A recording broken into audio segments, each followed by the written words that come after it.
लोग कहते हैं सुदामा जी ने छल किया था। तुम लोगों ने भी यही सुना कि सुदामा जी ने छल किया था, गुरु माता ने चना दिए तो चोरी चुपके खा लिए, यही सुना था ना।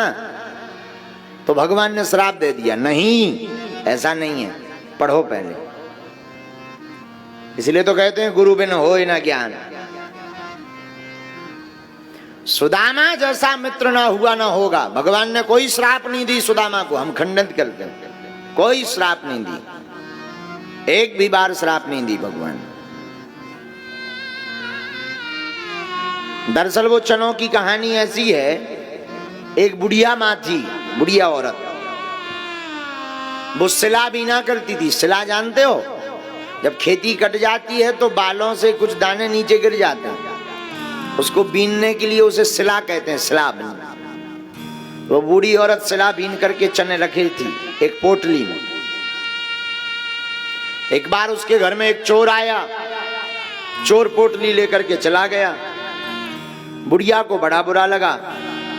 बुढ़िया ने श्राप दे दिया कि जिस प्रकार तू चोरी करके मेरे चने ले गया, जा, मैं श्राप देती हूं कि जो भी इन चनों को खाएगा वो जिंदगी भर दरिद्री रहेगा। वो चोर चने लेकर के भागा भागा जा रहा था, लेकिन जैसे ही संदीपनी आश्रम उज्जैन के सामने से निकला, उसके पैर में चोट लग गई। वो चोट लग करके मुंह के बल गिर पड़ा, हाथ से पोटली खुल गई,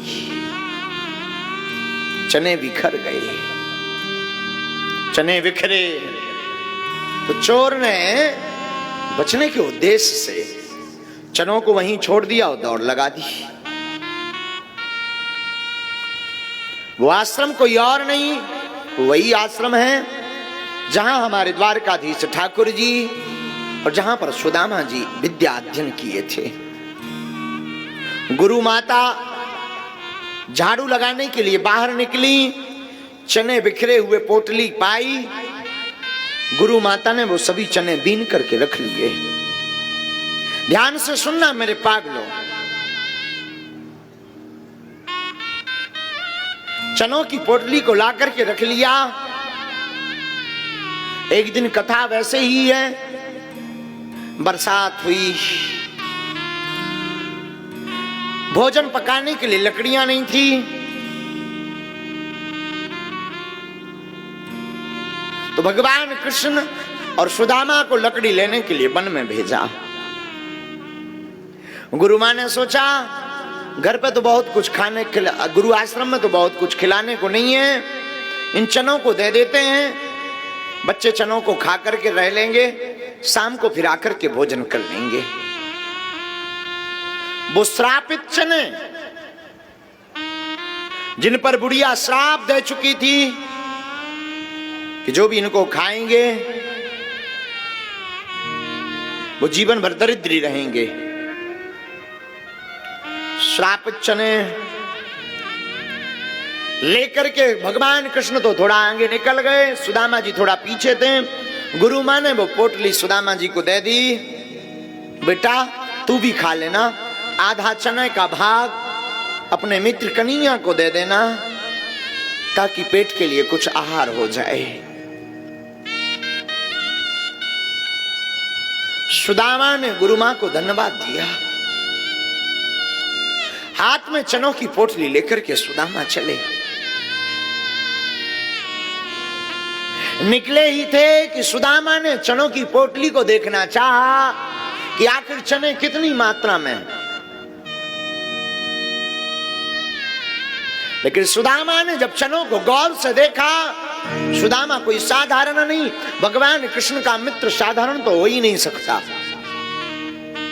सुदामा भी ब्राह्मणो ब्रह्मवित्तमा विरक्त इंद्रियार्थेषु प्रसन्नात्मा जितेंद्रिया।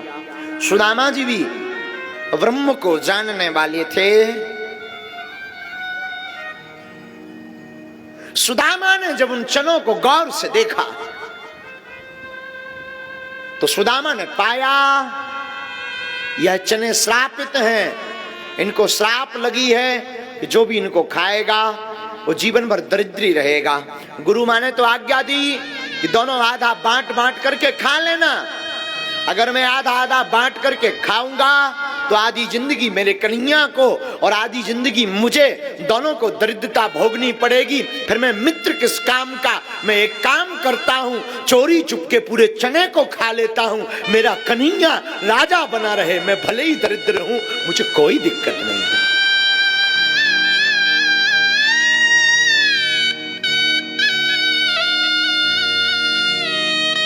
मित्रता को निभाने के लिए सुदामा ने वो चने खाए।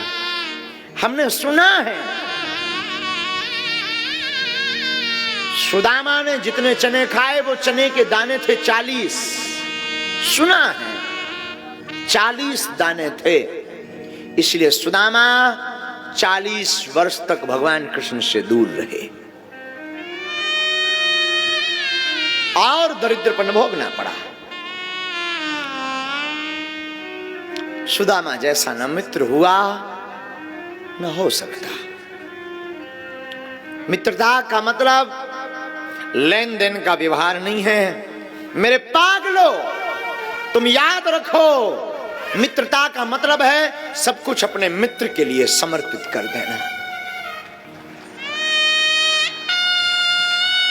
मित्रता कोई समझौता नहीं है कि कुछ तुम दो फिर कुछ मैं दूं। मित्रता का मतलब ये नहीं थोड़ा तुम मिलो थोड़ा मैं मिलूं। मित्रता का मतलब है अगाध श्रद्धा। मित्रता का मतलब है समर्पण। मर्यादाएं तोड़ दो मित्रता के लिए। तो मित्रता, वरना क्या खाक मित्रता।